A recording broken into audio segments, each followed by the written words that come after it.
In 2015, the city of Chicago passed a historic ordinance giving reparations to victims of police torture.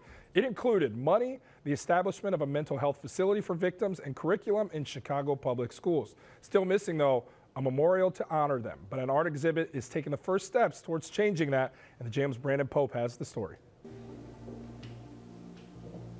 It's me there. Anthony Holmes, Church in Chicago, May 30th, 1973. For Anthony Holmes, walking through these halls is like stepping into a time machine. It's not that long ago. No. Every day was long for me, though. Holmes is one of more than 125 African Americans who were tortured into confessions under former Chicago Police Commander John Burge. I got to the point where he broke me. And I couldn't, like I never thought the police would do you like that, put a bag over your head, choke you, suffocate you, and then put an electric prong, not a prong, but a wire mount, handcuffs on him that he had behind my back. His story is being brought to life through an art exhibition called Still Here: Torture, Resilience, and the Art of Memorializing. That title, according to curator Hannah Jasper, came from Holmes himself. He'd always look someone directly in the eye after telling him and be like, but we're still here.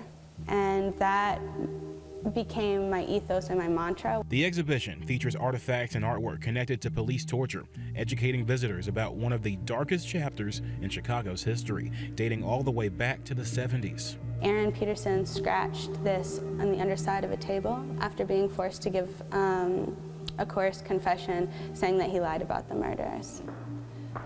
We have an excerpt of the reparations resolution where the city of Chicago admits wrongdoing, admits that an apology isn't enough.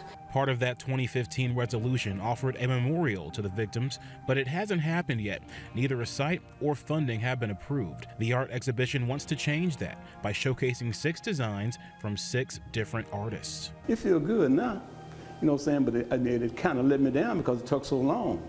But the thing of it is, truth can always come to the light. Visitors can vote for which design they like the best. The crowd vote is considered by a jury of torture victims, their families, and advocates who will decide what concept will move forward for a funding push and construction. It's taking the time to honor what these people went through and helping provide space for their story. And to also bring awareness that this happened, because a lot of people are still unaware. Advocates and survivors behind the effort to establish a memorial say there are about 20 or more Burge torture survivors behind bars today for wrongful convictions. They feel a memorial wouldn't just be another Chicago monument, but a movement to keep their stories alive. It ain't got to be about, a revenge, because it ain't about revenge.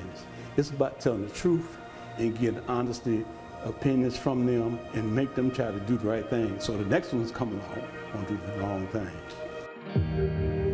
Powerful, powerful stuff right there. The Chicago Torture Justice Memorials Project says they will be pushing forward with this, with city funding or not. That decision would likely fall to the new mayor. We've reached out to Lightfoot and Preckwinkle camps, but have not received a response on their plans quite yet. You can check out the art exhibit at the University of Chicago's Arts and Public Life Gallery. It runs all the way through April 26th.